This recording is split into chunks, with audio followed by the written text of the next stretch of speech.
بسم الله الرحمن الرحيم والشمس وضحاها والقمر إذا تلاها والنهار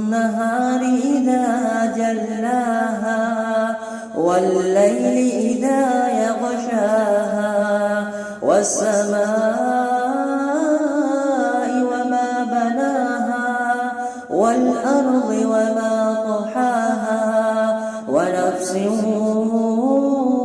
وما سواها فألهمها فجورها وتقواها قد أفلح من زكاها وقد خاب من دساها كذبت ثمود بطغواها إذ انبعث أشقاها فقال لهم رسول الله ناقة الله وسقياها فكذبوه فعقروها فدمدم عليهم ربهم بذنبهم فسواها ولا يخاف عقباها.